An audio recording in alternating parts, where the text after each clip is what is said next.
தேவ கிருபைகள் என்றும் உள்ளது. ஹல்லேலூயா. எத்தனை பேர் 3வது நாள் வந்துடுச்சு முடிய போகுதுன்னு இருக்கிறீங்க? இல்லை இன்னும் 1 நாள் 2 நாள் கூடாதான் எத்தனை பேர் ஏக்கத்தோடு இருக்கிறீங்க? தேவ சமூகத்தில் காத்திருப்பது நமக்கு பலனை தருகிறதா இருக்கிறது. ஹல்லேலூயா. ஒரு விசை கூட கண்களை மூடினவர்களாய் பரத்தை நோக்கி நோக்கி பார்த்து ஹல்லேலூயா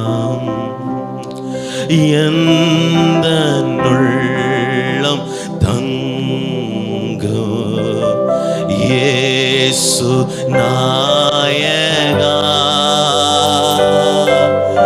உந்தன் வீடாய் கொள்ளு இயேசு நாயகா இயேசு நாயகா இயேசு நாயகா உந்தன் வீடாய் கொள்ளு இயேசு நாயகா என்னை உமக்கு தந்தே இயேசு நாயகா இனி நான் அல்ல நீரே இயேசு நாயகா இயேசு நாயகா இயேசு நாயகா இனி நான் அல்ல நீரே இயேசு நாயகா. நாங்கள் அல்ல ஆண்டவரே, நீர் மாத்திரம். இயேசு மூலம் ஜெபிக்கிறோம் நல்ல பிதாவே, ஆமென். இந்த காலை வேளையிலும் என்ன வார்த்தைகள் உங்கள் முன்பதாக வைப்பது என்று சொல்லி தேவனை நோக்கி பார்த்தபோது நம்முடைய கருப்பொருள் சீஷனாக்கு என்ற கருப்பொருளின் அடிப்படையிலே இயேசு கிறிஸ்துவானவர் தான் ஊழியம் செய்த நாட்களிலே ஒரு மனிதன் எவ்வாறாக உருவாக்கினார் என்பதை அவன் வாழ்விலே நடந்த ஒரு சில காரியங்களை உங்களிடத்தில் இருக்கிற நேரத்துக்கு தகுந்தபடி காட்டி கொடுத்து கடந்து செல்ல ஆசைப்படுகிறேன். கர்த்தர் நம்மோடு இடைப்படுவாராக. ஹல்லேலூயா. இயேசு கிறிஸ்துவுக்கு எத்தனை சீடர்கள் இருந்தார்கள்? 12 சீடர்கள் இருந்தார். கரெக்டாக எல்லாம் சொல்றீங்க. டான் 12 சீடர்கள் இருந்தாலும் 12 சீடர்களை குறித்ததான வாழ்க்கையின் காரியங்கள் எல்லாரை பற்றிலும் வேதாகமத்தில் குறிப்பிடப்படவில்லை. ஒரு மனிதனை பற்றி அதிகமாக குறிப்பிடப்பட்டிருக்கிறது. அந்த ஒரு மனிதனை குறித்து அநேக பிரசங்க மேடைகளிலே பிரசங்கள் சொல்லப்பட்டிருக்கிறது, பேசப்பட்டிருக்கிறது. நாம் எல்லாருக்கும் மிகவும் பரிச்சயமான ஒரு பெயர். யார் அது?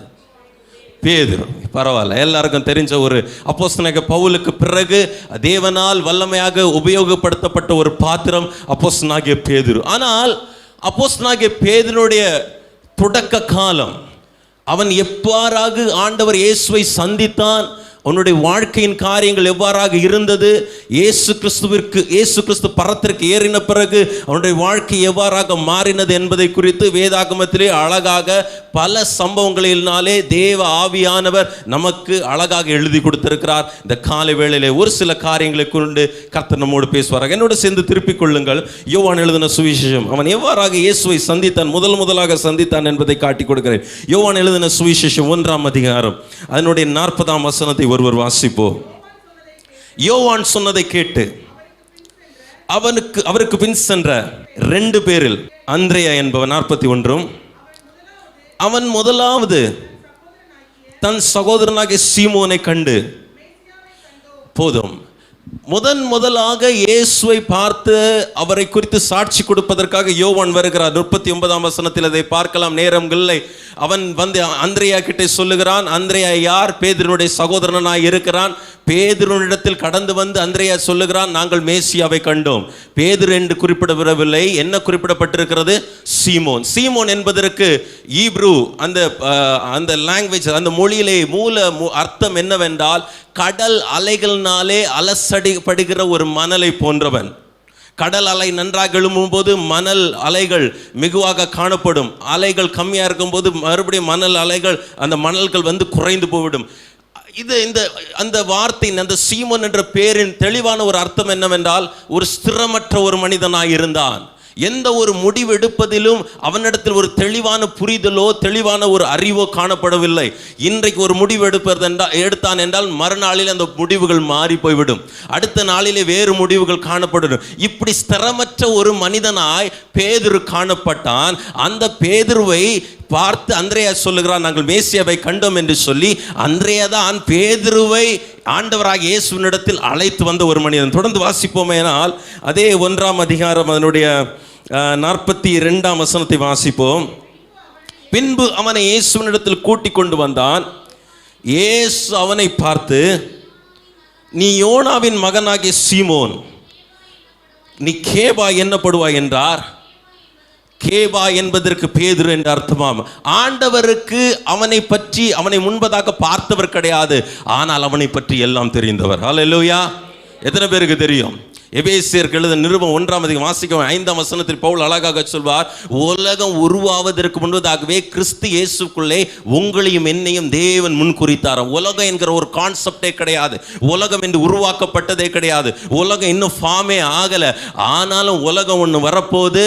இந்த நூற்றாண்டில் இந்த சுரண்ட பகுதியிலையோ இல்லை இந்த ஜபமலை பகுதியிலையோ இல்லை திருநெல்வேலியிலோ தென்காசியிலோ இந்த ஒரு பட்டணத்தில் இந்த கிராமத்தில் இன்னார் குடும்பத்தில் இன்னார் பிறப்பாங்க, அந்த இன்னார் எனக்கு சொந்தமானவங்கன்னு சொல்லிட்டு நம்மளுடைய அம்மா அப்பா தீர்மானிக்கல, தேவன் தீர்மானித்தார். ஹல்லேலூயா!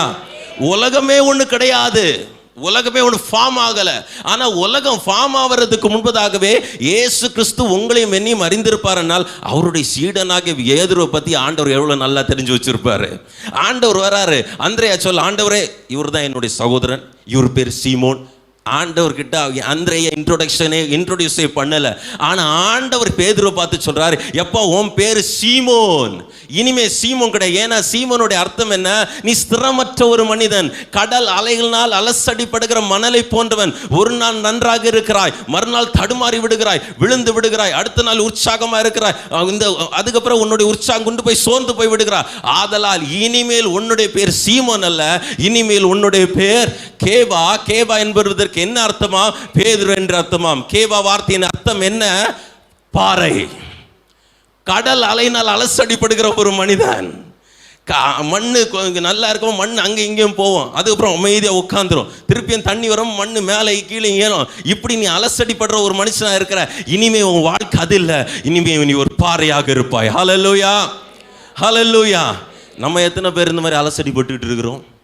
நல்ல உற்சாகமாக தான் இருக்காங்க. அருமையான சகோதரன் சொன்னார், ஜெப வேலை நடத்தும்போது முதல் நாள் வரும்போது நல்ல உற்சாகமாக இருப்பாங்க, 3ஆம் நாளும் உற்சாகமாக இருப்பாங்க. நிறைய நேரம் கூட்டம் முடிச்சு போகும்போது இன்னும் 1 நாள் 2 நாள் கூட்டம் இருக்காதா, நல்லா இருக்காதா தொடர்ந்து இருக்காதான்னு சொல்லி ஆசைப்படுறவங்க உண்டு. எல்லா கூடுகையிலும் நடக்கிறது. ஆனால் நிறைய பேருடைய வாழ்க்கையில் என்ன நடக்குதுன்னா, வீட்டுக்கு போனவுடனே இங்கே இருக்கிறதெல்லாம் மறந்து வீட்டில் இருக்க பிரச்சனையெல்லாம் ஞாபகம் வந்துட்டு அங்கே இயேசு நல்லவர்னு பாடணும். வீட்டுக்கு போனவுடனே இயேசு எங்கே இருக்கிறார்? உண்மைதானே? உண்மைதானே? சகோதரிகளை குறித்து சொல்ல வேண்டிய அவசியம் இல்லை. எனக்கு ஒரு தங்கையும் உண்டு, எனக்கு ஒரு தாயாரும் இருந்தார்கள், எனக்கு ஒரு மனைவியும் உண்டு. சின்ன விஷயத்துக்கு கூட புலம்புறதை பார்த்தோம்னா விடுமா பார்த்துக்கலாம், அச்சோ அச்சோ அச்சோ அச்சோ அச்சோ அது முடிகிற வரைக்கும் அவங்கள குறை சொல்கிறதில்ல, அவங்க யாரையும் தாழ்த்தி சொல்ல, அது அவங்களுடைய குணநலனாக இருக்கிறது. இங்கே பேதுருவும் அந்த கதையில் தான் இருந்தா. பேதுருவும் மீன் பிடிக்கும் போது அல்லேலூயா ஸ்தோத்திரம் போட தெரியும். மீன் கிடைக்காத போற, ஐயரே முழுதும் தேடணும், ஒரு மீன் கிடைக்கல. மீன் கிடைக்கலன்னா சோர்ந்து போகிறது எனக்கு என்ன நல்லா தெரியும். எத்தனை பேருக்கு செம்பரம்பாக்கம் ஏரி தெரியும்னு எனக்கு தெரியாது. சென்னையில் செம்பரம்பாக்கம் ஏரியால் தான் சென்னை அழியிறது. அந்த ஏரிக்கு பின்னாடி தான் நான் இருக்கிறேன். ஒரு நாள் என் கூட ஊழியத்தில் இருக்கவனுங்க, வா எல்லாரும் மீன் பிடிக்க போகலான்னு கூப்பிட்டு போனானுங்க. எனக்கு மீன் பிடிக்க ரொம்ப ஆசை வந்துடுச்சு. 3 மணி நேரம் போராடணும், எல்லார் தூண்டிலும் ஒரு மீனாக மாட்டிச்சு, எனக்கு ஒரு மீன் கூட மாட்டலை. எனக்கு ரொம்ப சோர்வு. என்னடா ஒரு சின்ன ஒரு என்ன சொல்கிறது, அந்த சின்ன மீன் என்ன சொல்லுவேன், நெத்தலி மீன் சைஸோட ஒன்று மாட்டலையே, சோர்வு வருது. இங்கே பேதுரு வாழ்க்கையிலையும் அப்படி தான். நல்ல பிஸ்னஸ் ஓஹோன்னு இருக்கும்போது, மீன் நிறைய கிடைக்கும் போது, படகு நிறவும் போது அவன் வாழ்க்கை ஓஹோன்னு இருந்துச்சு. மீன் கிடைக்காத போது ஓஹோன்னு ஆகி போச்சு.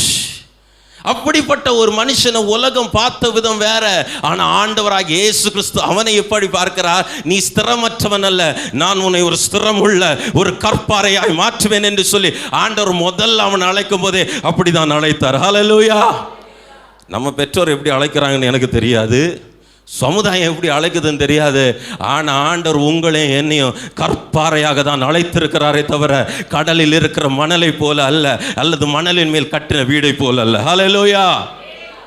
உலகம் எப்படின்னு சொல்லிட்டு போட்டோம், நம்ம ஆண்டவர் பார்வையில் எப்படி இருக்கிறோம் தான் கேள்வி.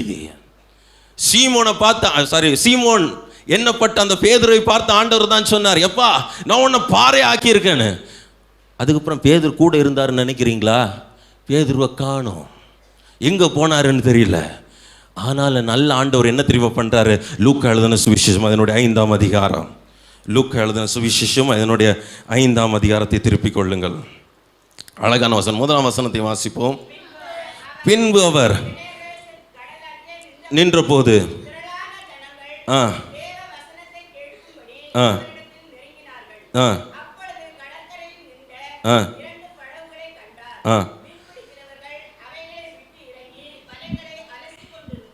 தொடர்ந்து வாசிப்போம்.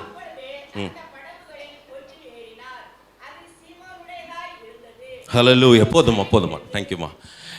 ஆண்டவர் மறுபடியும் சீமோன் பேதுரு ஓடிட்டாரு. பேதுருக்கு என்ன தெரிஞ்சிருக்கும்? என்னை பற்றி நான் சொல்லலை, ஆனால் இந்த மனுஷன் என்னை பற்றி எல்லாத்தையும் சொல்கிறாரு. இவர் ரொம்ப டேஞ்சர் ஃபெல்லோ, இவர் கூட இருக்கிறது நமக்கு ஆபத்து. என் மனைவியால் மாற்ற முடியல, என் பெற்றோரால் என்னை மாற்ற முடியல, என் சமுதாயத்தால் மாற்ற முடியல, என் கேரக்டர் இதுதான். ஆனால் ஒருத்தர் திடீர்னு வந்து, எப்பா உன் கேரக்டர் எப்படியா இருக்குது, இனி உன் கேரக்டர் எப்படி இல்லை, உன் பேர் முதற்கொண்டு உன் குணநலங்கள் முதற்கொண்டு எல்லாத்தையும் மாத்திரன்னு சொல்ல உடனே பேதுருக்கு பயம் வந்து பேதுரு ஓடிட்டாரு. மறுபடியும் இயேசு தான் தேடி வருகிறார். ஹல்லேலூயா, ஹல்லேலூயா. அங்கே வராரு, 2 படகு இருக்கு, திரளான கூட்ட ஜனம் இருக்கு. ஆனால் ஆண்டவர் பார்வை யார் மேலே இருந்துச்சு? பேதுரு மேலேயும் பேதுரு படகு மேலேயும் தான் இருந்துச்சு. நம்ம ஊரில் நிறைய கூட்டம் இருக்குல்ல, இந்த லேவி முகாமை குறித்து நிறைய பேருக்கு அழைப்பு கொடுக்கப்பட்டுச்சுல, எல்லாரும் மேலேயும் ஆண்டவர் கண் இல்லை, இங்கே வந்திருக்கிறவங்க மேலே தான் ஆண்டவருடைய கண்கள் இருந்தது. ஹல்லேலூயா. கண் இருந்தனால தான், ஆண்டவருடைய பார்வை இருந்தனால தான் இங்கே கொண்டு வந்திருக்கிறாரு. மிச்சம் எல்லாரும் காலைல டீ போட்டு டீ குடிச்சிட்டு ரஸ்க்கு சாப்பிட்டுட்டு இருக்கிறாங்க. வீட்டில் எத்தனை பேர் தூங்கிட்டு இருக்காங்கன்னு தெரியாது. ஆனால் காலை வேளையில் எழுந்து அவரை துதிப்பதற்காக கர்த்தர் ஒரு சின்ன கூட்டத்தை, ஒரு ஹல்லேலூயா, ஒரு அழகான அவருக்கு சொந்தமான கூட்டத்தை கர்த்தர் இந்த இடத்துல ஏற்படுத்தியிருக்கிறார். ஹல்லேலூயா.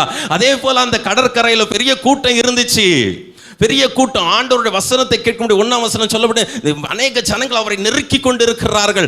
ஆனாலும் ஆண்டவருடைய கண்கள் பேதுரு மேலே தான் இருந்து, நீ என்னை விட்டு ஓடுறியா, நான் உன்னை விட மாட்டேன், ஏனென்றால் நான் உன்னை தெரிந்து கொண்ட ஒரு நோக்கம் உண்டு, ஒரு திட்டம் உண்டு, நீ என்னை விட்டு போனாலும் நான் உன்னை விட மாட்டேன்பான்னு சொல்லி அங்கே வந்து அவனுடைய படகை பார்க்குறாரு. அவனுடைய படகை பார்த்து அவன் படகுல தான் ஏறி உட்கார்றாரு. அதுக்கப்புறம் நடக்கிற சம்பவம்லாம் தெரியும். அவர் ஆழத்தில் போக சொல்கிறார், மீன் பிடிக்க போகிறார், எல்லாவற்றையும் சொல்ல நேரங்களில் ஓடிக்கொண்டே இருக்கிறது. ஆண்டவர் அங்கே தான் அவனை பிடிக்க. ஒரே ஒரு வசனம் அந்த அதிகாரத்தில் பார்ப்போம். லூக்கா எழுதின சுவிசேஷம் அதே 5ஆம் அதிகாரத்தை, இல்லை அதில் வேண்டாமா, 8ஆம் வசனத்தை வாசிப்போம். எதை கண்டு அந்த படகுகள்லாம் நிரம்பத்தக்கதாய் மீன்கள் கிடைச்ச பிறகு அதை பார்த்து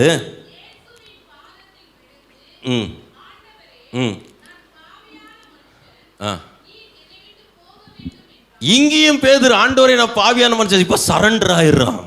முதல் வாட்டி பேரை கேட்டுட்டு ஓடிடுறான் எதுவுமே சொல்லாமல். இந்த வாட்டி இவர் அமைதியாக இருந்தால் தான் போய் திரும்பி வராரு.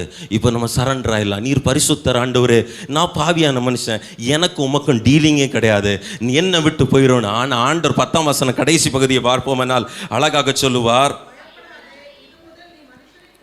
இது முதல் நீ மனுஷரை பிடிக்கிறவளா இருப்பாய். ஹல்லேலூயா.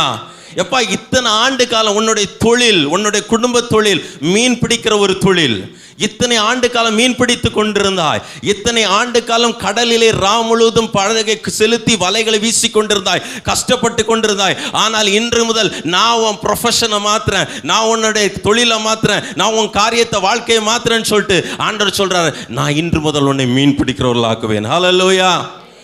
உடனே பேதுரு கீழ்ப்படிஞ்சார். பேதுரு என்ன பண்ணார்? அடுத்த வசனம் இருக்கு, எல்லாத்தையும் போட்டு ஆண்டவருக்கு பின்னாடி போயிட்டாங்களாம். இப்போ ஆண்டவருடைய ஊழியத்துக்கு ஒவ்வொரு ஊரா போறாங்க, பட்டணங்கள் போறாங்க, கிராமங்கள் போறாங்க. ஆண்டவர் கூட போன நல்ல கவனிப்பு இருக்கு, நல்ல சோறு கிடைக்குது, நல்ல டிராவல், எல்லாமே நல்ல பிஸியாக ஒரு லைஃப் போயிட்டே இருக்குது. நிறைய பேர் ஊழியத்துக்கு வர்றதை என்ன நினைக்கிறாங்கன்னா, ஊழியத்துக்கு வந்தால் நல்ல சோறு கிடைக்கும். கோயம்புத்தூரில் ஒரு தம்பி இருந்தானா, அந்த தம்பிக்கிட்ட ஒரு நல்ல முதிர்ந்த பரிசுத்தம் ஒரு மிஷினரி அண்ணன் கேட்டாராம். தம்பி ஏன்னா அந்த தம்பிக்கு 2 அண்ணனுங்க, மூத்தவன் டாக்டர், 2வது இன்ஜினியர், 3வது இன்னும் பார்த்து கேட்டாராம், தம்பி நீ என்ன ஆக போகிற? அங்கிள் நான் பாஸ்டர் ஆக போகிறேன்னு சொன்னான். யூ பிரைஸ் த லார்ட், பரவாயில்ல இந்த குடும்பத்தில் ஒரு பாஸ்டர் எழும்புறான்னு சொல்லி சந்தோஷப்பட்டு அப்பா கர்த்தர் ஒன்று ஆசீர்வதிக்க சொன்னார். உள்ளே இருந்து அந்த பிள்ளையோட அம்மா சொன்னாங்களா, அண்ணே அவன் பாஸ்டர் ஆகிறான்னு சொல்கிறான், எதுக்குன்னு கேளுங்கண்ணே அப்படின்னு. சரிடா ஏன் பாஸ்டர் ஆகுற? அங்கிள் 3 விஷயத்துக்காக நான் பாஸ்டர் ஆகணும். நம்பர் 1, அங்கிள் எவ்வளோ லேட்டாக போனாலும் நமக்கு ஃபஸ்ட்டு ரோலே சீட்டு கிடைக்கும். நம்பர் 1 அவன் சொன்ன டெஃபினிஷன். 2வது, எல்லாரும் 6 நாள் வேலை செஞ்சுட்டு சண்டே 1 நாள் ரெஸ்ட் எடுக்கிறாங்க. நான் சண்டே 1 நாள் வேலை செஞ்சுட்டு 6 நாள் ரெஸ்ட் எடுப்பேன். 3வது, இவருக்கு தூக்கி வாரி போட்டு. சரி 3வது என்ன சொல்கிறேன்? அங்கிள் எங்கே போனாலும் சுட சுட பிரியாணி கிடைக்கும். இன்னைக்கு நிறைய கூடுகைகளும் எப்படி ஒழுங்கு செய்யப்படுதுன்னா, உங்களுக்கு அன்பின் விருந்து உண்டு முடிவிலே, அப்படியாவது வரமாட்டானுங்களான்னு இவர் தலையில் அடிச்சுக்கிட்டாராம். இப்போ பேதுருவுடைய லைஃப் அப்படி தான் போயிட்டு இருக்கு. இயேசு கூட போகும்போது ராஜ மரியாதை. ஏன்னா இயேசு தான் சென்டர் ஆஃப் அட்ராக்ஷன். இயேசு தான் சென்டர் ஆஃப் அட்ராக்ஷன். ஆண்டவருக்கு தான் அங்கே மரியாதை. ஏன்னா அவர் தொட்ட எல்லாம் ஏதோ ஒன்று நடக்குது, அற்புதம் நடக்குது, அதிசயம் நடக்குது. ஸோ இயேசுவை பின்பற்றி அப்படியே அவர் துணியை பிடிச்சிட்டு அப்படியே பின்னாடி போகிற இவங்களுக்கு என்ன தான் ராஜ மரியாதை. நல்ல அப்பம் கிடைக்குது, நல்ல இறைச்சி கிடைக்குது, நல்ல சாப்பாடு கிடைக்குது, நல்ல தூங்குறதுக்கு நல்ல வசதிக்கு வாய்ப்புகள் எல்லாம், எங்கே போனாலும் ராஜ மரியாதை. அப்படி தான் பேதுரு லைஃப் இல்லை, கூட இருக்கிற 12 பேரோட லைஃபும் இருந்துச்சு. ஆனால் ஆண்டவர் சோறு சாப்பிட்றதுக்காக வந்தார். அது ஆண்டவரே சொல்கிறார். மத்தேயு எழுதின சுவிசேஷம் 16ஆம் அதிகாரத்தை திருப்பிக் கொள்ளுங்கள். மத்தேயு எழுதின சுவிசேஷம் அதனுடைய 16ஆம் அதிகாரத்தை திருப்பிக் கொள்ளுங்கள். 16ஆம் அதிகாரம் 13ஆம் வசனத்தை கேட்கிறார். சொல்லு.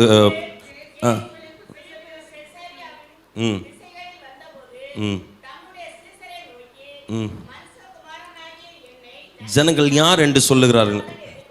14ஆம் வசனம்.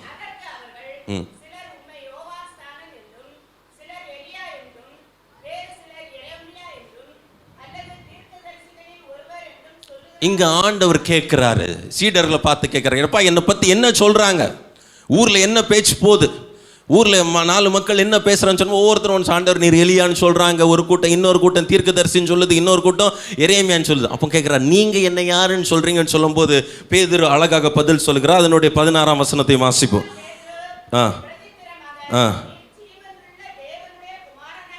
நீர் ஜீவனுள்ள தேவனுடைய குமாரனாகிய கிறிஸ்து. ஹல்லேலூயா. எல்லாரும் ஒன்று சொல்றாங்க. ஆனா பேதுரு மட்டும் சொல்றாரு, ஆண்டவரே நீர் ஜீவனுள்ள தேவனுடைய கிறிஸ்துன்னு சொல்றாரு. உடனே தொடர்ந்து வாசிப்போம் அந்த வசனம். அதுக்கு அடுத்து 17ஆம் வசனத்தை வாசிப்போம் போது போதும், ஆண்டவர் உடனே அவனை பாராட்டுறாரு. எப்பா நீ பாக்கியவான், பரலோகத்திலிருந்து உனக்கு வெளிப்பாடு கிடைச்சிருக்கு. எல்லாம் தொடர்ந்து அடுத்து நல்ல நிறைய 3-4 வசனங்கள் வாசிக்க வேண்டாம். ஆண்டவர் அவனை பாராட்டி அவனுக்கு சபாஷ் போட்டு அவனுக்கு ப்ராஃபஸை பண்றாரு. அவனுக்கு தீர்க்க தரிசனம் கூட, எப்பா நீ பூலோகத்தில் எதை கட்டுறியோ அது பரலோகத்திலையும் கட்டப்பட்டிருக்கும், நீ பரலோகத்தில் எதை திறக்கிற பூலோகத்தில் எதை திறக்கிற அது பரலோகத்திலும் திறக்கப்பட்டிருக்கிறோம், இந்த கல்லின் மேல் என் சபையை கட்டுவேன், பாதாளத்தின் வாசல் அதை மேற்கொள்ளுதுன்னு சொல்லி அவன் நல்ல சபாஷ் பண்ணி தூக்கி கொண்டாடுறாரு. ஏன்? கரெக்டாக சொல்லிட்டார் ஆன்சரை. ஒருவேளை இவ்வளோ நாள் தப்பாக சொன்னாரான்னு தெரியல, அன்னைக்கு கரெக்டாக சொல்லிட்டார். ஆண்டவரை சபாஷ் பண்ணி தூக்கி வச்சுட்டார். இப்போ அண்ணன் பேதுரு எப்படி இருக்கிறாரு? 7ஆம் வானத்தில் பறக்கிறாரு. நம்ம 4 பேர் நம்மளை 4 பேர் தூக்கி வச்சு பேசினா எப்படி இருக்கும்? வேண்டான்னு சொல்லுவான். அண்ணா யார் சொல்ல அண்ணா அப்படியான்னு சொல்ல, நீங்கள் ரொம்ப கூசுன்னு சொல்லுவான். இன்னும் சொல்ல மாட்டாங்களா? இன்னைக்கு அரசியல்வாதிகளாக இருக்கட்டும், இன்னைக்கு உலகமே பேர் பெருமைக்கு தான் ஓடிக்கிட்டு இருக்குது. அவங்க 80 வயசு வாழ்வானோ 100 வயசு வாழ்வானோ, சாவ கிடக்கிற நேரம் நிலைமையில் அண்ணன் வாழ்கன்னு சொல்லிட்டு இருக்கிற கூட்டம் இன்னைக்கு தமிழ்நாட்டு அரசியல மலிஞ்சு போச்சு. போதாத கரை கிறிஸ்தவ உலகமும் அப்படி தான் கிடக்குது, கெட்டு போச்சு. இப்போ இயேசு கிறிஸ்துவே பேதுருவை என்ன பண்ணிட்டாரு? பாராட்டிட்டாரு, பாக்கியவான் சொல்லிட்டாரு. எப்பா இந்த வெளிப்பாடு ஆண்டவரே உனக்கு கொடுத்தாரு, சபாஷ் போடுறாரு. அண்ணன் பேதுரு 7ஆம் வானத்தில் பறந்துகிட்டு இருக்கிறாரு. ஏன்னா பாராட்டு சக மனுஷங்கிட்ட இருந்து கிடைக்கல, ஆண்டவர்கிட்ட இருந்து கிடைச்சிச்சு. தொடர்ந்து ஆண்டவர் தான் வந்த நோக்கத்தை சொல்றாரு. தொடர்ந்து வாசிப்பு இதே 16ஆம் அதிகாரத்தில் 21ஆம் வசனம். அது முதல் இயேசு ஆ ஆ ம் ம் ஆ ஆ 21ஆம் வசனத்தில் ஆண்டவர் சொன்னார். இதெல்லாம் முடிச்ச பிறகு சொல்கிறேன், எப்பா நான் வந்த நோக்கம் அது ஒரு சைடு, நான் வந்த நோக்கம் சாக போகிறோம், எருசலேம் போகிறோம், பாடுகள் பட போகிறோம், அடி வாங்க போகிறோம், வாங்க போகிறோம், கடைசியில் என்ன கொல்ல போகிறான்னு சொன்ன உடனே பேதுரு என்ன சொல்கிறான்னு பார்ப்போமா? அடுத்த வசனத்தை வாசிப்போம். ஆ ஆ ஆ பேதுரு இப்போ தனியாக கூட்டு போய், யார? இயேசு கிறிஸ்துவ தனியாக கூட்டு போய், ஆண்டவரே இதெல்லாம் உங்களுக்கு நடக்கக்கூடாது சொன்னா மேட்ரு இல்லை. வசனம் என்ன சொல்லுது? கடிந்து கொள்ளும். உங்களுக்கு என்ன தெரியும்? இப்படிலாம் நீ சொல்லக்கூடாது. உமால தான் நம்ம எங்களுக்கு நல்ல சாப்பாடு, எல்லா தொழிலும் விட்டு உமா பின்பற்றி வந்திருக்கோம். நீர் போயிட்டு இருந்தா அப்புறம் எங்க கதை என்ன ஆகுறது? இதெல்லாம் நடக்கிறது. 7ஆம் வானத்தில் பறக்கும்போது என்ன பேசுகிறோன்னு கூட தெரியல பேதுரு அண்ணனுக்கு.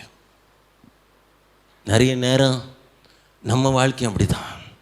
ஒரு 7ஆம் வானத்தில் பறக்கிற ஒரு சூழ்நிலை வந்துச்சுன்னா எங்கே என்ன எப்படி பேசுவோனே.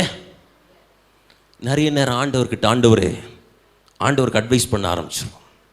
ஆண்டவரே இதெல்லாம் தந்துடும், இதெல்லாம் பண்ணுறோம். ஆண்டவர் கட்டில் போடாரு. ஆண்டவர் என்ன பக்கத்து விட்டு வேலைக்காரரா?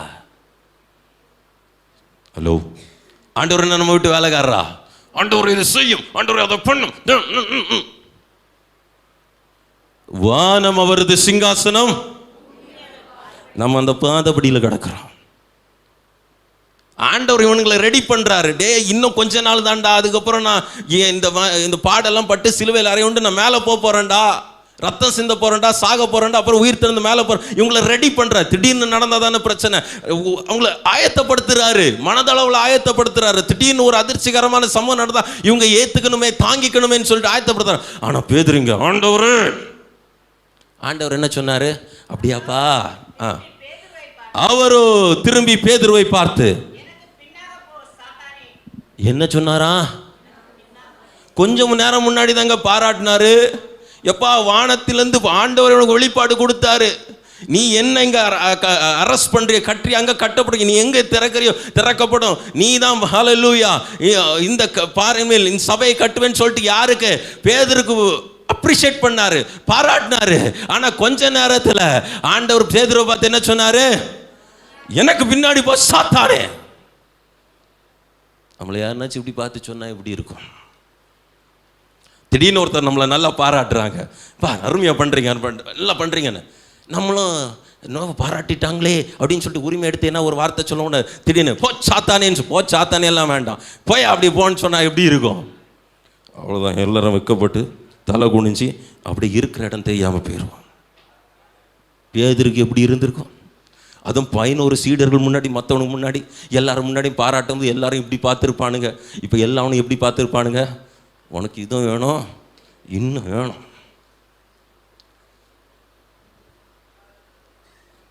பாவம் இல்லை பேதுரு, பாவம் இல்லை, எப்படி கடந்தாருன்னு தெரியாது. இன்னைக்கு ஒருவேளை அப்படிப்பட்ட சம்பவங்கள் நமக்கு நடக்குமானா மறுபடியும் அந்த மனுஷனுடைய முகத்தில் எப்படா முழிக்கிறதுன்னு சொல்லிட்டு கூனி குறைங்கி என்ன போயிடுவோம்? ஒதுங்கி முடங்கி போயிடுவோம். அவங்களே வாப்பா என்ன ஒன்று ஆளை காணோம் சொல்லி கூப்பிட்டாலும் என்ன பண்ணும்? இல்லைங்க அப்புறம் வரேன், தவிர்க்க பார்ப்போம். ஊழியக்காரங்க ஏதாவது கண்டித்து பேசுனா, நல்ல ஆலோசனை சொன்னால் பிடிக்கலன்னா, இல்லை ஏற்றுக்க முடியலன்னா, இல்லை என்னாச்சும் ஒரு நல்ல வார்த்தைகள் சொல்ல, அழகா தாவீது சொல்லுவார், நீதிமானுடைய கடிந்து கொள்ளுது தலைக்கு எண்ணெயை போல், அவருடைய நீதிமானுடைய குட்டு தலை, அவருக்கு தலை எண்ணெய் போல் இருக்குமா. அதே மாதிரி ஊழியக்காரங்க என்னாச்சும் குட்டினாங்கன்னா, இல்லை இப்படி பண்ணுப்பா என்னாச்சு கடிந்து கொண்டு சொன்னாங்கன்னா, இன்னைக்கு இந்த சபையை விட்டு இன்னொரு சபையை தேடுற கூட்டம் தான் உண்டு. நம்ம ஊர்லேயே சபைக்கு பஞ்சம், தடுக்கி விழுந்தா சபையில். நீர் என்ன சொல்றீரு? நான் ஹரியானாவில் ஒரு மிஷினரியை பார்த்தேன் போன ஜூன் மாதத்தில். அவர் சொன்னார், பிரதர் விசுவாசிங்கெல்லாம் முடிவு பண்ணிட்டு குடும்பத்தில் என்ன பண்ணணும் முடிவு பண்ணிட்டு தான் எனக்கே ஃபோன் அடிப்பாங்க. ஃபோன் பண்ணி பாஸ்டர் நீங்கள் என்ன நினைக்கிறீங்கன்னு கேட்பாங்க. நம்ம அவங்களுக்கு ஏற்ற மாதிரி சொன்னோன்னா இது தேவ சித்தம்னு நினச்சிப்பாங்க. இல்லைப்பா வசனம் இப்படி இருக்குப்பா, இது செட் ஆகும்னு சொன்னால் சரி பாஸ்டர் அப்புறம் பார்த்துக்கிறோன்னு சொல்லிட்டு அப்புறம் நான் தான் அவங்கள அப்புறம் தேடி போகிற மாதிரி ஆயிரும். இது ஹரியானா இல்லை, தமிழ்நாட்டில் மலிஞ்சு கிடக்க. பேதுரும் அப்படியே ஒடுங்கி போயிட்டாரு, ஒதுங்கி போயிட்டாரு. ஆனால் இயேசு என்ன பண்ணுறாருன்னு பார்க்கலாமா? அடுத்த அதிகாரத்தை திருப்பிக் கொள்வார். மத்தேயு எழுதின சுவிசேஷம் அதே 17ஆம் அதிகாரம் 1ஆம் வசனம். 6 நாளைக்கு பின்பு இயேசு, யார? பேதுரு தானே போட்டிருக்கு. எந்த பேதுரு? 6 நாள் முன்னாடி எனக்கு பின்னாக போ சாத்தானேன்னு சொல்லி கடிந்து கொள்ளப்பட்டவரால இப்போ அதே இயேசுநாதர் பேதுருவையும் யோவானையும் யாக்கோபையும் கூட்டிட்டு எங்க போறாரு? ஹல்லேலூயா! யாருங்க பண்ணுவா? எனக்கு நீ சொல்ல வந்துட்டியா, உபதேசிக்க வந்துட்டியா, என்னோட பெரிய ஆளே ஆயிட்டியான்னு சொல்லிட்டு தள்ளி ஒதுக்கி விடுற உலகத்துல 6 நாளைக்கு பின்னாடி அந்த மறுரூப மலை, அந்த ஹல்லேலூயா, அந்த எக்ஸ்பீரியன்ஸ், அந்த அனுபவத்திற்கு ஆண்டவர் முதலாவது யாரை தான் கூடுறாரு? அழகான ஒரு பாடல் இருக்குல்ல, குறையுள்ளோ நானாலும் கூடவே இருக்கின்றே, நிறைவாம் பள்ளத்தாக்கில் என்னை மெதுவாக நடத்துகிறீ, இறைவனாம் இயேசு எல்லாவற்றாலும் திருப்தியாக்குகிறே,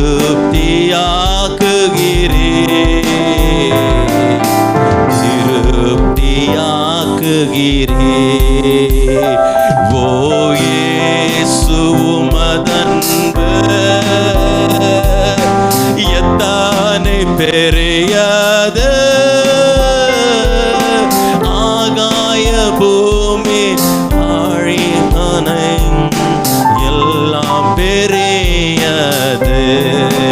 அல்லேலூயா! ஆகாய பூமி ஆழிமலைகள் எல்லாம் பெரியது. ஓ இயேசு உமதன்பு. பக்கத்துக்குள்ள பார்த்து சொல்லுங்க, இயேசு கிறிஸ்துனுடைய அன்பு நம்ம ஒதுங்கி போனால் நம்மளை தேடி வரும். ஹல்லேலூயா! ஹல்லேலூயா! பேதுரு ஒதுங்கி போனது உண்மைதான். ஆனா 6 நாளைக்கு பின்பு அந்த மறுரூபமான அனுபவத்துக்கு பேதுருவையும் யோவானையும் யாக்கோபையும் தான் கர்த்தர் அழைத்து கொண்டு போனார். ஹல்லேலூயா! நிறைய பேர் நினைச்சிருக்கலாம், நான் ஆண்டவருக்கு நான் என்னத்தை செஞ்சுட்டேன், நான் அவருக்கு நிறைய நேரம் முகத்தை காமிக்கலையே, முதுக தானே காமிச்சேன், நான் அவரை தேடலையே, நான் அவரை மறந்தனே, நான் அவரை விட்டு தூரமா போனனே, அவருக்கு விரோதமான காரியங்களை செஞ்சனே, ஏன் ஆண்டவர் இன்னும் என்ன நேசிக்கிறான் கேள்வி இங்க இருக்கிற அநேகருக்கு நிச்சயமாக இருக்கும். மறந்து போவாதிருங்கள், அவர் ஆதியில் எப்படி நம்மளை நேசித்தாரோ அதே போலதான் இன்றைக்கும் நேசிக்கிறார். இன்று நேசிப்பது போலதான் சதா காலங்களும் நேசிக்க போகிறார். ஹல்லேலூயா! நம்மளை நேசிச்சனால தாங்க நம்மளை எல்லாம் கூட்டி வந்திருக்கிறாரு. நான் ஏதோ ஒரு ஊரை சேர்ந்தவன், நீங்க ஏதோ ஒரு ஊரு, நம்ம எல்லாம் வேற்று தாய் பிள்ளைகள், நம்ம எல்லாம் வேறு வேறு ஊருக்கு சேர்ந்தவர்கள். ஆனால் நாம் எல்லாரும் இயேசு கிறிஸ்துவின் அன்பினாலும் இரத்தத்தினாலும் ஒன்றாக இணைக்கப்பட்டவர்கள். ஹல்லேலூயா! அவரோட அன்புக்கு ஈடு இல்லை, கிடையாது. உலகம் நிச்சயமா நான் அந்த இடத்துல இருந்ததுன்னா, இல்லை வேற யாராவது இருந்ததுன்னா, உங்களை யாருன்னு சொல்லலை, எனக்கே எழும்பிட்டியான்னு சொல்லி தள்ளி விட்டுருவாங்க. ஏன் நம்ம ஒரு வேலை ஸ்தலத்தில் பணிபுரிகிறோம், நம்மளுடைய மேலாளரோ நமக்கு உயர்ந்த பதவியில் இருக்கவங்க நம்ம என்னாச்சு சொன்னால் நம்மளோடய வாழ்ந்துருவானோ, அந்த பொறாம குணம் எல்லாம் வந்து தள்ளி அதுக்கப்புறம் நம்மளை எப்படியெல்லாம் அவாய்ட் பண்ண முடியுமோ அவாய்ட் பண்ணி ஒதுக்கி வைப்பாங்க. ஆனால் இயேசு அப்படி அல்ல. ஹல்லேலூயா!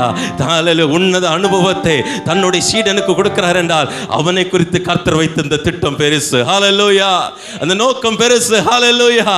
அதே தான் 1 பேதுரு வாசிக்க 1 பேதுரு 1ஆம் அதிகாரம் கடைசி வசனங்கள் எல்லாம் இருக்கும். என்னன்னா, பேதுரு அந்த மறுரூப மலையை நினைவு கூர்ந்தவர்.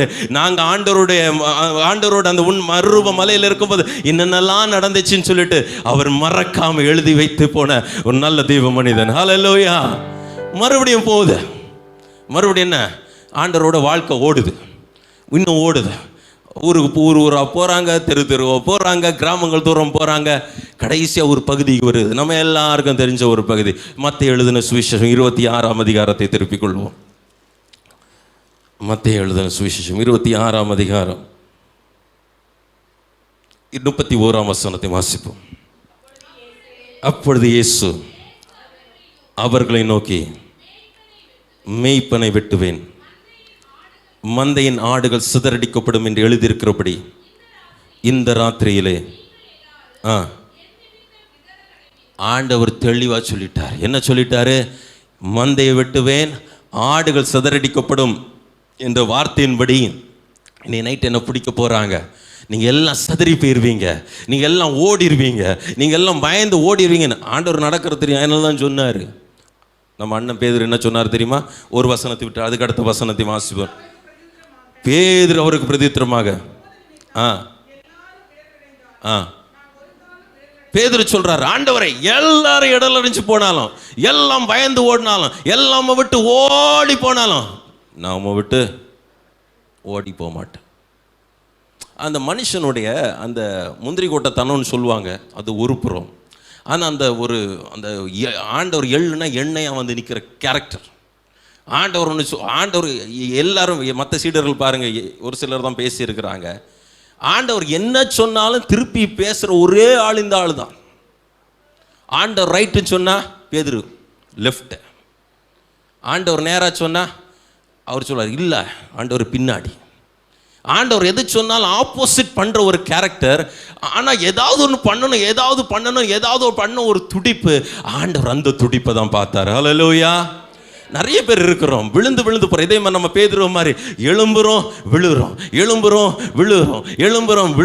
ஆனால் உள்ளுக்குள்ள ஒரு துடிப்பு இருக்கு. என்ன துடிப்பு? என் ஆண்டவருக்காக நான் ஏதாவது பண்ணணும், என் ஆண்டவருக்காக நான் ஏதாவது செய்யணும், என் ஆண்டவருக்காக நான் ஏதாவது ஒரு ஊழியம் பண்ணணும், ஏதாவது ஒரு காரியம் பண்ணணும், ஏதாவது ஒன்று பண்ணணும்.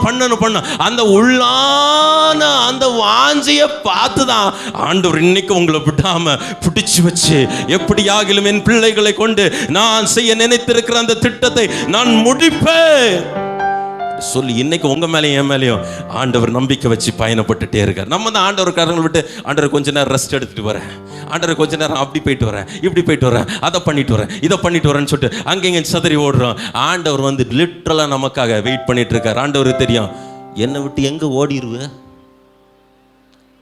பக்கத்துல பார்த்து சொல்லுங்க, ஆண்டவர் விட்டு ஓடிட முடியுமா? என்ன சொல்றாங்க? நம்ம ஓடணும்னு நினைச்சாலும் அவர் விட மாட்டாரு. ஏன்னா தேவன் நம்ம மேல் கொண்டிருக்கிற அந்த பிரியம் ஸ்நேகம் மகா பெரியது.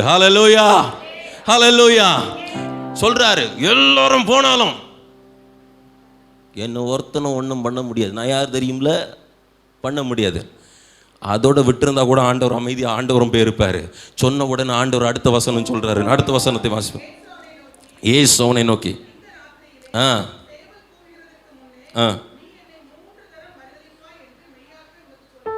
பேதுரு சொன்ன ஆண்டவர் திரும்ப சொல்ற, எப்பா இன்னைக்கு நைட்டு சேவல் கூவுறதுக்கு முன்னாடி 3 தரம் என்ன மறுதலிப்ப. உடனே அவர் என்ன சொல்றாரு பார்ப்போம்.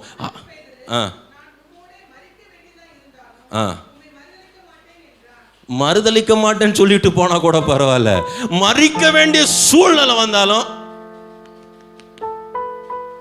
நான் மறிப்பேன். என்ன பண்ணிட முடியும்? அந்த துடுக்குத்தனம், அந்த என்ன சொல்றது, அதிக பிரசங்கம் கூட சிலர் சொல்லுவாங்க. ஆனா அந்த துடுக்குத்தனம், ஒரு வேகம் அந்த பேதுருக்குள்ள இருந்துச்சு. இயேசுவோட மூத்த ஒரு வயசுல நீர் என்ன சொல்றது, நானும் சேர்ந்து வரேன், நீர் தனியாலாம் போக வேண்டாம், நானும் சேர்ந்து வரேன். உமக்கு ஒரு கம்பெனி வேணும்ல, நீர் தனியாக கஷ்டப்படணும், நானும் சேர்ந்து வரேன். நல்லா தெரிஞ்சுக்கோங்க. நல்ல ஒரு பழமொழி உண்டு நம்ம ஊரில். என்ன பழமொழி? பூவோட சேர்ந்த நாரம் மணக்கம். இயேசுவோட சேர்ந்து இருந்தாதான், இயேசுவோட நம்ம சேர்ந்திருந்தாதான் நம்ம வாழ்க்கையும் மணக்கம். இல்லை, சென்னை மொழியில் சொல்ற நாரம். பேதுருக்கு அது நல்லா தெரியும். இவரோடு இருந்தாதான் எனக்கு ஏதாவது ஒண்ணு, இவரை விட்டு போயிட்டேனா. அதனால ஆண்டவர் எல்லாரும் விட்டு போனாலும் நான் போக மாட்டேன். உமக்கு சாவு வருதா, நானும் வாரேன். ஆண்டவர் சொல்றாரு, எப்பா அதெல்லாம் இருக்கட்டும், இன்னைக்கு நீ 3 வாட்டி என்னை மறுதலிக்க போறேன். நமக்கு எல்லாருக்கும் தெரிஞ்ச ஒரு கதை தான். அதே மாதிரி தான் நடக்குது. அதே மத்திய 26ஆம் அதிகாரத்தில் வாசிக்க வேண்டாம். முதல் வாட்டி மறுதலிக்கிறாரு வேலைக்காரி பார்த்த உடனே. 2வது வாட்டி சத்தியம் பண்றாரு. என்ன சத்தியம் பண்றாரு? வாசிச்சிருவோம். 26ஆம் அதிகாரம் அதனுடைய 72ஆம் வசனம். அவனோ அந்த மனுஷனை இப்ப ஒருமையில சொல்றாரு. யார்? இவ்வளவு நேரம் குருநாதா சொன்ன ஆளை, மெய்ப்பரேன்னு சொன்ன ஆளை, நீர் தான் மேசியான்னு சொன்ன ஆளை, நீர் தான் ஜீவனுள்ள தேவனுடைய கிறிஸ்துன்னு சொன்ன ஆளை இப்போ என்ன சொல்கிறாரு? அந்த மனுஷன் யாருன்னே தெரியாதியா, என்னையா கேட்குற? முதல்ல மறுதளிக்கிறான், ரெண்டாவது வாட்டி சத்தியம் பண்ணுறான்.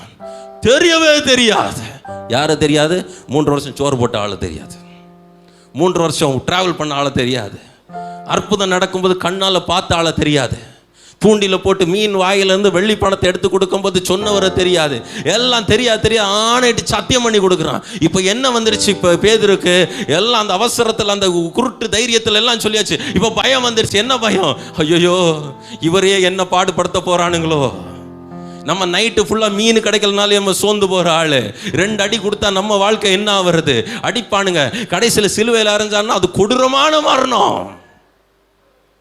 முதல்ல மறுதளிக்கிற, 2வது வாட்டி சத்தியம் பண்றான், 3வது வாட்டி என்ன பண்றான்னு பார்ப்போம். அதே 26ஆம் அதிகாரம் 74ஆம் வசனம். 74மா. அப்பொழுது அவன் அந்த மனுஷனை அறியேன் என்று சொல்லி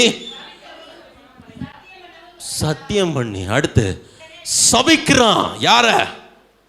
இயேசுநாதரை சபிக்கிறான். என்ன சபிச்சானோ தெரியாது. ஆனா 3 வருஷம் ஃபாலோ பண்ணது கடைசியில் என்ன எங்கே கொண்டு வந்து நிறுத்தியிருக்கு பார்த்தீரா? எங்கே நிறுத்தியிருக்கு? மரணத்துக்கிட்ட கொண்டு வந்து நிறுத்தியிருக்குன்னு சொல்லிட்டு சபிக்க. அப்படியாவது இவனுங்க என்ன விட்டுருவானுங்களோ அப்படின்னு. எத்தனை தடவை ஆண்டவருக்கு விரோதமாக நம்ம முறுமுறுத்திருக்கிறோம்? நம்ம யாரும் சபிச்சோன்னு சொல்ல மாட்டேன். எத்தனை தடவை ஆண்டவருக்கு முறுமுறுத்திருக்கோம்? ஆண்டவர் உமக்கு கண் இல்லையா? சிலர் சிரிக்கிறத பார்த்தா கேட்ட மாதிரி இருக்கு. ஆண்டவரே உமக்கு காது இல்லையா? நான் கதறேன்னு எங்க? ஆண்டவரே உமக்கு கால்கள் உண்டு சொன்னாலும் எங்க ஆளை காணோம்? உமக்கு கைகள் இருந்துச்சு சொன்னா எங்க அணைக்க காணோம்? நான் தனியா என்னையே கட்டி அணைச்சிக்கிட்டு இருக்கேன் காத்துல. முறுமுறுத்திருக்கிறோம்ல, முறுமுறுத்திருக்கோம்ல. எத்தனை தடவை இயேசு பின்பற்றினதெல்லாம் எனக்கு போதும், நீரம் போதும், பாட்டம் போகிறோம், வசனமும் போகிறோன்னு சொல்லிட்டு எத்தனை பேர் தள்ளி வந்திருக்கிறோம்ல. பேதுருவோம் பயம் வந்த உடனே ஒதுங்கி வருகிற ஒரு சூழ்நிலை, சபிக்கிறான். ஆண்டவர் அவனை பார்க்குறாரு, ஆண்டவர் சிலுவைக்கு போகிறாரு. அதுக்கப்புறம் ஒரு அழகான ஒரு பியூட்டி, மார்க் எழுதின சுவிசேஷம். ஆண்டவர் என்ன பண்ணுறாரு பாருங்க. 16ஆம் அதிகாரம் 7ஆம் வசனத்தை வாசிப்போம். நீங்கள் அவருடைய சீஷரிடத்திற்கும். போதும் போதும். ஆண்டவர் இப்போ உயிர் தெழுந்து சொல்றாரு. யாரை பார்த்து சொல்றாரு? நீங்க தூதர்கள் சொல்றாங்க அவருடைய சீஷரிடத்தில் இருக்கும். பேதுரும் அவருடைய சீஷன் தானே. ஏன் பேதுருக்கு மட்டும் ஒரு தனி இம்பார்ட்டன்ஸ்? ஆண்டவருக்கு தெரியும். அவன் மனம் கசந்து அழுது இருக்கிறான், அவன் ஒதுங்கி போயிருக்கிறான், அவன் மனம் நொந்து போயிருக்கிறான், அவன் குற்ற உணர்ச்சியோடு இருக்கிறான், அவன் தனிச்சிருக்கிறான். ஐயோ என் ஆத்ம நாதனை கொல்வதற்கு, என் ஆத்ம நாதனை கொல்வதற்கு நானும் காரணமாகி விட்டேனே, அவரை சபித்து விட்டனே, அவரை மறுதளித்து விட்டனே, அவரை யார் என்று தெரியாது என்று சொல்லிவிட்டனே, இனி எப்படி அவருடைய முகத்தை விழிப்பேன்? எனக்கு போதும் என்று சொல்லி அவன் ஒதுங்கி இருந்தபடினால் தான் அவனை மறவாத நேச கர்த்தர். ஹல்லேலூயா ஹல்லேலூயா. அவர்களை பார்த்து அவர்கள் சீஷரிடத்திலும் பேதுருவிடத்திலும் சொல்லியிருக்கலாம்ல, சீஷரிடத்தில் போய் சொல்லுங்கன்னு. ஏன் பேதுருவிடத்தில் சொல்லணும்னா அவருக்கு தெரியும், உன்னை கொண்டு நான் ஒரு திட்டம் வச்சிருக்கேன்டா, உன்னை குறித்து நான் ஒரு பிளான் வச்சிருக்கேன்டா, நீ போயிட்டேன்னா எனக்கு வேற யாரும் கிடையாது. மறுபடியும் கூட்டி வந்து சேர்க்கிறாரு. பேதுருவான பார்க்க முடியல. பேதுரு கடைசி இயேசுநாதர் எங்க பார்க்கிறாருன்னு காட்டி கொடுத்து நான் முடிக்க ஆசைப்படுகிறேன். யோவான் எழுதின சுவிசேஷம் 21ஆம் அதிகாரத்தை திருப்பிக் கொள்வோம். யோவான் எழுதின சுவிசேஷம் வேகமாக செல்லுகிறதாய் காணப்படுகிறது. தயவாய் மன்னித்துக் கொள்ளுங்கள். 21ஆம் அதிகாரம் 21ஆம் வசனத்துல 3ஆம் வசனம் சொல்லுது. ஒரு நிமிஷமா என்ன சொல்லுதுன்னா, சீமோன் பேதுரு கூனி குறுகி போனவனாய், குற்ற உணர்ச்சியுடையவனாய், ஐயோ இனி எப்படி என் ஆத்ம நாதனை பார்ப்பேன் என்று சொல்லி அவன் மறுபடியும் எந்த தொழிலை விட்டு விட்டு வந்தானோ அதே தொழிலுக்கு அவன் போய் விடுகிறான். வசனத்தை வாசிப்போம். 3ஆம் வசனத்தை. மற்றவர்களை நோக்கி நான் மீன் பிடிக்க போகிறேன். அதற்கு அவர்கள், அருமையான தேவச்சனமே, எத்தனை பேர் நம்மள மறுபடியும் நம்ம பழைய இதுக்கே போகலான்னு சொல்லிட்டு ஹல்லேலூயா எத்தனை பேர் நினைச்சிருக்கிறோம்? நம்ம போறதே இல்லாமல் எத்தனை பேர் கூப்பிடுங்க, எப்பா நானும் போறேன், நான் போறேன், வரீங்களான்னு. மறுபடியும் மீன் பிடிக்க போறாங்க, ஒன்றும் கிடைக்கல. ஆனா இயேசுநாதர் தேடி வருகிறார். வந்து என்ன சொல்லுகிறார் என்பதை மாத்திரம் பார்ப்போம். 21ஆம் அதிகாரம். ஹல்லேலூயா. அதனுடைய இல்லம்மா 15ஆம் வசனம். அவர்கள் போஜனம் பண்ணின பின்பு ஏசு சீமோன் பேதுருவினைக்கு, யோனாவின் குமாரனுக்கு சீமோனே, இவர்களிலும் அதிகமாய் நீ என்னை அன்பாயிருக்கிறாயா? ஆண்டவருக்கு இதுக்கு மேல நாட்கள் கிடையாது. உயிர் தெழுந்துட்டார். 40 நாள் இந்த உலகத்தில் இருந்தார். தம்முடைய சீடர்களை பலப்படுத்துகிறார். தம்மை பின்பற்றி வந்த ஜனங்களை பலப்படுத்துகிறார். ஆண்டவருக்கு தெரியும், இதுதான் லாஸ்ட் சான்ஸ், இதுதான் கடைசி சான்ஸ், இதுதான் கடைசி தருணம். நான் பேதுருவை பார்க்க போறேன். ஒரு ஃபேரல் ஸ்பீச், ஒரு கடைசி அந்த ஒரு தருணத்தில் வந்து இருக்கிறார்கள். பேதுருவை பார்த்து தனியா கூட்டிட்டு போய், பேதுருவே, நீ என்ன நேசிக்கிறாயா? அவன் என்ன சொல்றான்? ஆமா ஆண்டவரே, நான் உம்மை நேசிக்கிறேன். 2வது வாட்டி கேட்கிறாரு, சீமோனே, நீ என்னிடத்தில் அன்பா இருக்கிறாயா? ஆம் ஆண்டவரே, உம்மை நேசிக்கிறேன் என்பதை அறிவீர். 3வது தடவை, சீமோனே, நீ என்னை நேசிக்கிறாயா?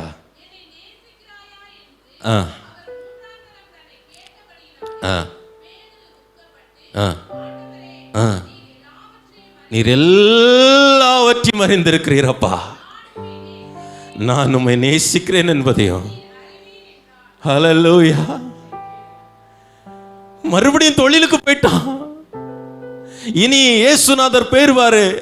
இனி என் சாப்பாட்டுக்கு நான் தான் பார்க்கணும், என் பொழப்ப நான் தான் பார்க்கணும், என் வாழ்க்கையை நான் தான் பார்க்கணும். என்ன நம்பி இருக்கிற ஒரு மனைவி உண்டு, பிள்ளைகள் உண்டு, என் தாய் உண்டு, என் குடும்பம் உண்டு, அவர்களை நான் தான் பார்க்க வேண்டும் சொல்லி மறுபடியும் தொழிலுக்கு போயிட்டான். ஆனாலும்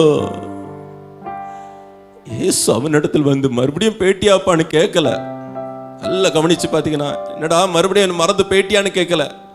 நம்ம கூட யாருன்னா வந்தா, போயிட்டல்ல, குத்தி காமிப்போம்ல அந்த நேரத்தில், போயிட்டல்ல, நான் உனக்கு அன்னைக்கே சொன்னல, நீ கேட்கல, அன்னைக்கே சொல்லி நான் கேட்டுதான் நீ உனக்கு இது வந்திருக்குமா, அப்படி இப்படின்னு எதுவுமே சொல்லல. இயேசு எந்த இடத்துலையும் யாரையும் குத்தி காட்டினதாக இருக்கவே இருக்காது. நான் உனக்கு அன்னைக்கே சொன்னல, நீ திருந்திருக்கலான்னு இருக்காது. நான் அன்னைக்கே சொன்னல, என்கிட்ட வந்திருக்கலாம்னு சொல்ல. ஆனாலும் மறுபடியும் ஆண்டவர் பேதுருவை பார்த்து, என்னை நேசிக்கிறாயான்னு கேட்கிறார். ஆண்டவர் நேசிக்கிறார். 2வது கேட்கிறாரு. அவன் மறுபடியும் சொல்றான், yes lord, I love you, நான் நேசிக்கிறேன். 3வது வாட்டி கேட்ட உடனே பேதுருவால முடியல. ஏன் தெரியுமா முடியல?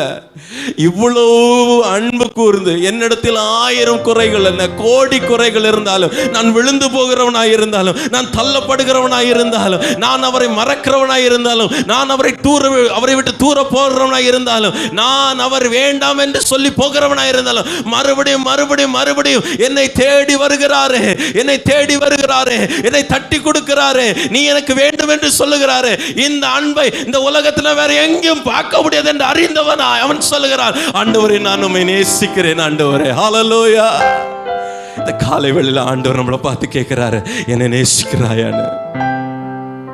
அவன் 3வது வாட்டி உள்ள உடைஞ்சு போய், ஆண்டவரே, உமக்கு எல்லாம் தெரியும் ஆண்டவரே, உமக்கு மறைவா என்ன உண்டு ஆண்டவர்? எதுவுமே கிடையாது ஆண்டவர், எதுவுமே கிடையாது. நீர் நான் உம்மை நேசிக்கிறேன் என்பது நீர் அறிவீர் என்று சொல்லி அவன் சரண்டர் ஆயிடுறான். அதுக்கப்புறம் பேதுரு எங்கேயும் திரும்பி போனதா வேதாகமத்தில் எங்கேயும் காண முடியாது. இன்றைய காலை வேளையில் ஆண்டவர் நம்ம ஒவ்வொரு அருகிலும் வந்து, என்னை நேசிக்கிறாயான்னு கேட்கிறாரு. நம்ம விழுந்து போனது உண்மைதான். அருமையான தாய்மார்களே, பெரியோர்களே, தகப்பன்மார்களே, நாம் விழுந்து போனது உண்மைதான். அநேகருக்கு ஆண்டவர் பல ஆண்டுகள் முழுவதாக அழைப்பு கொடுத்து இன்னும் கேட்க மறுத்து அவருடைய சித்தத்தை செய்ய மறந்தது உண்மைதான். காலம் கடத்தினது உண்மைதான். நம்மை விட்டு தேவ திட்டத்தை எடுபட பண்ணினது உண்மைதான். ஆனாலும் மறுபடியும் இந்த காலையில் வந்து தம்முடைய திட்டத்தை மறுபடியும் உறுதிப்படுத்தி, நீ உங்களை அழைத்த அழைப்புக்கு மறுபடியும் நிலைநிறுத்துவதற்கு அவர் நிறுத்த வல்லவராய் உங்கள் அருகிலே வந்து நிற்கிறார். எத்தனை பேர் இந்த காலை வேளையிலே நம்மை அர்ப்பணிக்க ஆயத்தமாக இருக்கிறோம்? இருக்கிறோம். ஆமோஸ் தீர்க்கதரிசன புஸ்தகம் 9ஆம் அதிகாரம் 12ஆம் வசனம் சொல்லுகிறது, அந்நாளிலே விழுந்து போன தாவீதின் கூடாரத்தை நான் திரும்பவும் எடுப்பித்து, ஹல்லேலூயா, அதன் திறப்புகளை அடைத்து, அதில் பாழாய் போனவைகளை சீர்படுத்தி, ஹல்லேலூயா, பூர்வ காலத்தில் இருந்ததை போல் நான் மறுபடியும் அதை ஸ்தாபிப்பேன் என்று இதை செய்கிற கர்த்தர் சொல்லுகிறார். அந்நாளிலே, எந்த நாள்? இந்த நாளிலே விழுந்து போன தாவீதின் கூடாரத்தை மறுபடியும் கர்த்தர் எடுப்பித்து, அதன் திறப்புகளை அடைத்து, அதில் பாழாய் போனவைகளை சீர்படுத்தி, ஹல்லேலூயா, பூர்வ காலத்தில் இருந்தது போல அது மறுபடியும் ஸ்தாபிப்பதற்கு நம்முடைய நேச கர்த்தர் நம் அருகில் வந்திருக்கிறார். எத்தனை பேர் இந்த கால வேளையில், ஆண்டவரே நீர் என்னை நேசிக்கிறேன் என்பதை அறிந்திருக்கிறேன், என்னை அர்ப்பணிக்கிறேன் அப்பா, என்னை அர்ப்பணிக்கிறேன் ஆண்டவரே, என்னை அர்ப்பணிக்கிறேன். எத்தனை பேர் சொல்ல ஆயத்தம்? அப்படியே எழுந்து நிற்போம் அர்ப்பணிக்கிறவர்கள். ஹல்லேலூயா, ஹல்லேலூயா. அன்றைக்கு பேதுரு அர்ப்பணித்தார், பேதுரு அர்ப்பணித்தார். ஆண்டவர், ஹல்லேலூயா, ஆண்டவருக்கு தெரியும், பேதுருவே நீ தாண்டா பெந்தேகோஸ்தே நாளில் எழும்பி நின்று பிரசங்கம் பண்ணும், நீ பிரசங்கம் பண்ணி 3000 பேர் ரட்சிக்கப்படணும். ஹல்லேலூயா. நீயும் யோவானும் கடந்து சென்று பிறவிலே சப்பானியை பிறந்த ஒரு மனிதனை நடக்க வைக்கணும். நீ தான் கொர்நேலியுவை தேடி போகணும். ஹல்லேலூயா. நீ தான் ஏரோது உன்னை அடைச்சு வைப்பான், நான் உன்னை விடுதலை ஆக்கி வெளியில வந்து நீ தான் இஸ்ரவேல் ஜனங்களுக்கு சுவிசேஷத்தை கொண்டு செல்ல வேண்டும் என்று அவனை கொண்டிருந்த திட்டத்தினாலே அவனை மறுபடியும் தேடி வந்தார். இந்த கால வேளையிலும் அருமையான சகோதரா சகோதரியே, கர்த்தர் நம் வாழ்விலும் கொண்டிருக்கிற திட்டத்தை நாம் மறந்து போனாலும் அவர் மறவாதவராய் தம்முடைய வார்த்தைகள்னாலே மறுபடியும் ஞாபகப்படுத்தி, நானே உன்னை உருவாக்க வந்திருக்கிறேன், நான் உன்னை செப்பனிட வந்திருக்கிறேன், நான் பாழாய் போனவர்களை சீர்படுத்த வந்திருக்கிறேன், அடைப்புகளை, ஹல்லேலூயா, திறப்புகளை அடைக்க வந்திருக்கிறேன், பூர்வ காலத்தில் இருந்ததை போல அதை ஸ்தாபிக்க வந்திருக்கிறேன் என்று சொல்லி நேச கர்த்தர் நம்ம அருகில் இருக்கிறார். எத்தனை பேர் அர்ப்பணிக்க ஆயத்தமா இருக்கிறோம்? ஆண்டவரே நான் உம்மை நேசிக்கிறேன் அப்பா, நான் உம்மை நேசிக்கிறேன் ஆண்டவரே, என்னை முழுவதுமாய் தத்தம் செய்து அர்ப்பணிக்கிறேன் ஆண்டவரே, ஏற்றுக்கொள்ளுங்கப்பா, என்னை பயன்படுத்துங்க என்று சொல்லி நம் அருகில் இருக்கிற ஆண்டவரே, ஹல்லேலூயா, அவருடைய சத்தத்தை கேட்டு, ஹல்லேலூயா, வாய்களை திறந்து சத்தத்தை கேட்டு ஆண்டவரை அர்ப்பணிக்கிற எத்தனை பேர் ஆயத்தமா இருக்கிறோம்? வானம் பூமி படைத்திருந்தோ வாடினேன் உன்னை இழந்ததேனா. ஆண்டவர் வாடி போனார் நம்மளை இழந்ததுனால. வானம் பூமி இருந்தோ வாடினேன் உன்னை இழந்ததினா, தேடி ரட்சிக்க என்னை அனுப்பினதா, ஓடி வந்தேன் நாய், தேடி ரட்சிக்க என்னை. ஆண்டவரே உம்முடைய பிள்ளைகளை ஒப்பு கொடுக்கிறோம் ஆண்டவரே, அர்ப்பணித்த பிள்ளைகளை உம்முடைய கருத்தில் ஒப்பு கொடுக்கிறோம் ஆண்டவரே. ஹல்லேலூயா, ஹல்லேலூயா, ஒப்பு கொடுக்கிறோம் ஆண்டவரே. ஹல்லேலூயா, ஹல்லேலூயா. தங்களை முழுவதுமாக அர்ப்பணித்த பிள்ளைகள் மேல் உம்முடைய ஆவியின் அபிஷேகம், ஹல்லேலூயா, ஒரு விசை கூட அவர்கள் பொழிந்தருளும்படி நாங்கள் செபிக்கிறோம் ஆண்டவரே. தேவ திட்டங்களை அவர்கள் அறிந்து கொள்ளட்டும், தேவ சத்தத்தை கேட்கட்டும், தேவ சித்தத்தை அன்றரை செய்து முடிக்கட்டும். தடையாய் இருக்கிற காரியங்களை கர்த்தர் உடைத்து போட்டு, எல்லா தடைகளை கர்த்தர் மாற்றி போட்டு, கர்த்தாவே ஹல்லேலூயா, திறந்த வாசலை உனக்கு வைத்திருக்கிறேன், அதை ஒருவனை பூட்ட கூடாது என்ற ஒரு வார்த்தையின்படி திறந்த வாசலுக்குள்ளே கர்த்தர் அழைத்து சென்று தேவராஜ்ய கட்டுகிற உன்னத பணியிலே தேவ நோக்கம் நிறைவேறுவதற்கு அவர்களை ஹல்லேலூயா தத்தம் செய்து, ஹல்லேலூயா, அர்ப்பணிக்கிற ஒவ்வொரு பிள்ளைகளும் கர்த்தர் பலப்படுத்தி, உற்சாகப்படுத்தி, இடை கட்டி, ஹல்லேலூயா, பயிற்றுவித்து பயன்படுத்த படிக்கிறார்கள். சமைக்கிறோம் சத்துருடைய கிரியை அழிக்கப்பட்டதற்காக ஸ்தோத்திரம்.